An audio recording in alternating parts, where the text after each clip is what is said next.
হ্যাঁ, চুল ঠিক করে নে। ক্যামেরাটা তো ওই জন্যই রেখেছি। গুড মর্নিং বন্ধুরা, ব্লগ উইথ সঞ্চিতাতে আপনাদের অনেক অনেক স্বাগত। তো আপনারা সবাই কেমন আছেন? আশা করছি খুব ভালো আছেন। আমি আপনাদের আশীর্বাদে ভালো আছি। আর ভালো আছি কি খারাপ আছে সেটা তো ধরো বলতেই হয়, কারণ খারাপ থাকলেও ভালো কথা বলতেই হয়, কারণ পজিটিভিটি সবসময় রাখতে হয়। নেগেটিভিটি নিয়ে চললে তো আর সবসময় চলে না। তো বাইরের ওয়েদারটা বেশ সুন্দর আজকে, হালকা হালকা বৃষ্টি পড়ছে। আর আমিও উঠে পড়েছি, এখন বাজে ঘড়িতে 6:30। তো একটু কিছু খাবার খেয়ে আজকে আমাদেরকে আবার সে বেরোতে হবে, ধরো ডাক্তারের জন্য। সেই আমার আর কুট্টুস দিয়ে ডাক্তার দেখাতে যাই, আজকে সেই ডেটটা পড়েছে। তো আজকে আমি আর কুট্টুস যাব, আর সোনু আর অঙ্কুশ থাকবে ওর বড়মার বাড়ি। তো চলো একটু খাবার কিছু করে ফেলি, কারণ দুধ রয়েছে এদিকে, দুধটা একটু গরম করব, কর্নফ্লেক্স দিয়ে সোনুকে দুধ দিয়ে দেবো। সোনু সোজা এখান থেকে পড়তে যাবে, আর আমি আর কুট্টুস চলে যাব, আর অঙ্কুশ যাবে ওর বড়মা বাড়ি। চলো খাবারটা তাহলে করা যাক, আর অঙ্কুশকেও ডেকে দিই, সোনুকেও ডেকে দিই। ভালোই লাগছে ওয়েদারটা। এখানে দুধটা বসিয়ে দিয়েছি, একটু উষ্ণ গরম হলে নামিয়ে ফেলবো। আর ওদিকে আমি রেডি হতে থাকি। কিছুই না, একটু সানস্ক্রিন মেখে একটু রেডি হয়ে নিচ্ছি, কারণ মেকআপ আমার ওই সাত সকালে ভালো লাগে না, শ্যুটও করে না মেকআপ করা আমার। তো চলো রেডি হতে হতে তোমাদের সাথে কথা বলি। খাওয়ার ওদিকে গরম হয়ে গেছে, সোনুকে দিয়ে দেবো।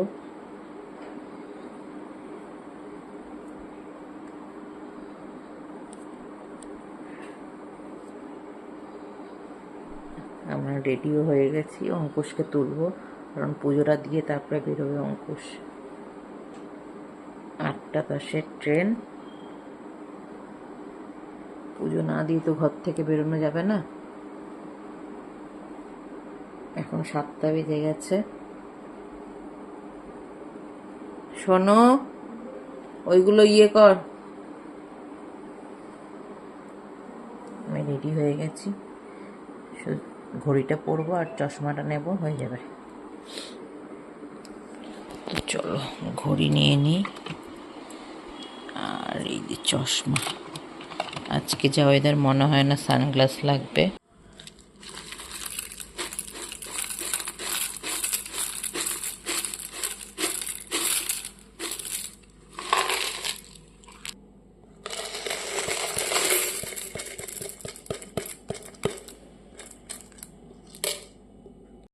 আমাদের ঢুকে পড়েছে, আর আমরা এখানে চলে এসেছি প্ল্যাটফর্মে। কিন্তু ব্যাপারটা যা ঘটলো আজকে, কি যে ঘটলো, আমি যেই বলেছি ট্রেনে উঠে ঘুগনি খাবো, তখন কুট্টুসের মনে পড়েছে যে আজকে একাদশী। তার আগে অবধি মনে পড়েনি। তো আমি যাই হোক, রাস্তায় অন্য কিছু খেয়ে নিতে হবে। আর অঙ্কুশ তো বড়মার বাড়িতে রয়েছে, অসুবিধা নেই, অঙ্কুশ খেয়ে নিতে পারবে রুটি তরকারি। এত বদ ছেলে, তেলে না ঝোলে, কি করা যায়? জিজ্ঞাসা করবো নিরামিষ ঘুগনি না, তবে ব্যান্ডেলে নামার আগে সেই ওঠে না একটা কচুরি, ছোলার ডাল, ওটা দেখতে হবে। সারা রাস্তায় কিছু খাওয়া যাবে না, নইলে পাউরুটি কলা খেয়ে থাকতে হবে। চলো, ট্রেন ঢুকবে।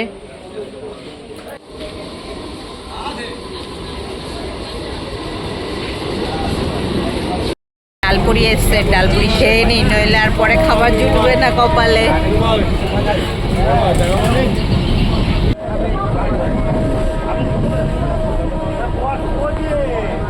তো ডাক্তারের এখানে চলে এসেছি আজকে, অনেক লেট। 10 নম্বর, 11, 12, 3 জন পরপর আসছে।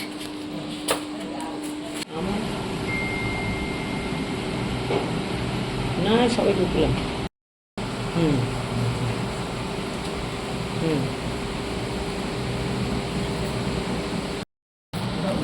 একাদশীর কারণে আমাকে বিস্কুট খেতে হবে। এই বিস্কুটের ভাগ কাউকে দেওয়া যাবে না, এটা শুধু আমার।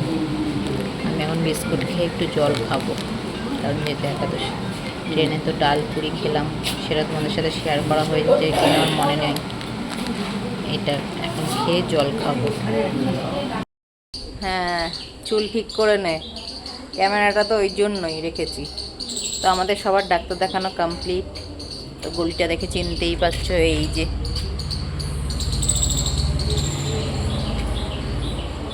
আমি ডালপুরি খেয়ে নিয়েছিলাম ট্রেনের মধ্যে। ডালপুরি, তারপরে ওটা কী রে বলে, কাঁচাগোল্লা না, কাঁচা কলা, কাঁচাগোল্লা বলো একটা, কাঁচাগোল্লা খেয়েছি। আর এখানে নেমে একটা আমুল কুল খেলাম আর একটা ডার্ক ফ্যান্টাসি খেলাম। এখন আর কিচ্ছু না, একটু রাস্তা যদি পেয়ারা টেয়ারা থাকে খাবো। আর যেহেতু একাদশী, তাও এটা বাড়িতে গিয়ে বলে না, যেই শুনেছে আমি ঘুগনি খাবো ট্রেনে উঠে, তখন বলছে যে আজকে একাদশী। যাক, তাও তো কিছু না। না, আমি ইয়ে খেয়েছি, দুধ আর কর্নফ্লেক্স খেয়েছি। কর্নফ্লেক্সে মনে হয় কোনো চালের গুঁড়ো থাকে না। আমি যদি এটা খাওয়ার পর বলতাম, তাই না? না, ওটা ওটা করবি কেন, জেনে শুনে কারোর ইয়ে করতে নেই। মা আসছে, এখানে ভালোই বৃষ্টি হয়েছে, এই বৃষ্টিটা সব জায়গায় হচ্ছে। আর কাজকর্ম, ভ্যারেন্ডা ভাজাচ্ছ।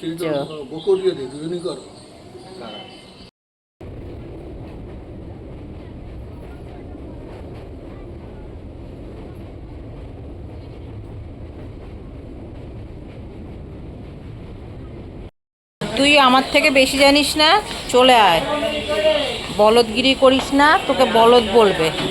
তো নবদ্বীপ স্টেশনে ঢুকে পড়েছি, এখানে কিছু কথা বলার জন্য আমি ফোনটা অন করলাম, বাড়িতে গেলে বলা যাবে না। আমি অঙ্কুশকে বলেছিলাম যে আমি আজকে বাড়ি যাব না, আমি দিদু বাড়িতে থাকবো, সকালবেলায় বাড়ি যাব। তো অঙ্কুশ ভেবে রেখেছে ওর মা মনে আসছে না, ও তোমাকে নানান রকমের দিব্যি দিচ্ছে। আমি রাস্তায় বেরিয়ে যাব, আমার দিব্যি, আমি রাস্তায় বেরিয়ে যাব, তুমি যদি না আসো, বলেই ফোন কেটে দিচ্ছে। মানে আমাকে ছাড়া এক মিনিটও এরা থাকে না। শোনো, তবু এখন বড় হয়েছে, থাকতেই পারে, কিন্তু ও যে থাকে না, ওর জন্য নানান প্রবলেম। সবই ভালো লাগে, এই ডাক্তারের কাছে দেখাতে আসলে অনেকটা মানে ইমপ্রুভ হয়েছে, কিন্তু ভালো লাগে না শুধু ট্রেনগুলো পাল্টাতে, ওখানেই আমার যেন এনার্জি লস হয়ে যায়, আর পারি না। আসার সময় তো 4টে ট্রেন পাল্টালাম, নইলে কোনো ব্যাপারই না। হাওড়া স্টেশনটা যেমন এক ট্রেনে চলে যাই, কোনো অসুবিধা হয় না। আসার ট্রেনটাই এইখানে দমদমে যাতায়াত করতে গিয়ে বিরক্ত লেগে যায়। তো এখানেও বৃষ্টি আবার শুরু হচ্ছে। চলো টোটো ধরবো, পর বাড়িতে গিয়ে তোমাদের সাথে কথা হচ্ছে। বাড়িতে তো চলে এসেছি, কিন্তু তোমরা একটা জিনিস দেখাও তোমাদেরকে।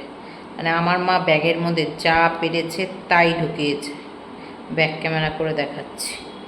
মানে কি বলবো, আমি কিনেছিলাম যে খাওয়া যাবে নাকি, তারপরে তো দেখলাম যে চালের পাঁপড় বললো, তাই আজকে একাদশী যেহেতু তাই পাঁপড় খেলাম না। তারপরে এটা ওষুধের পোটলা গেল। অঙ্কুশের জন্য পেয়ারা, কারণ অঙ্কুশের একটা ফেভারিট খাবার এটা। আচ্ছা, তারপর বের করি ঝোলা থেকে দিলখুশ, মানে আর কিছু ছিল না। ও আবারও বলছিল শরবতি লেবু, দিলখুশটা বের করি, আর কিছু বাকি ছিল না। তো চলো ভিডিওটা প্রায় এখানেই এন্ড করব ভাবছি, কারণ আর ভাল লাগছে না। যাওয়ার সময় এক রূপ দেখেছো, আসার সময় দেখো আরেক রূপ। মানে ট্রেনে জার্নি করলে আমার এরকমই পরিস্থিতি হয়, কিন্তু এখন একটা বিষয় থেকে মুক্তি পাওয়া গেছে যে আমার বমিটাও হচ্ছে না, মাথা ঘোরানোটাও নেই। তো এই কারণে আমাকে ওষুধগুলো এখনও খেয়ে যেতে হবে, সে 6 মাস হোক, মানে 1 বছর হোক, যতদিনই হোক। চল ফ্রেশ হয়ে নিই, টাটা, গুড নাইট আজকের মতো।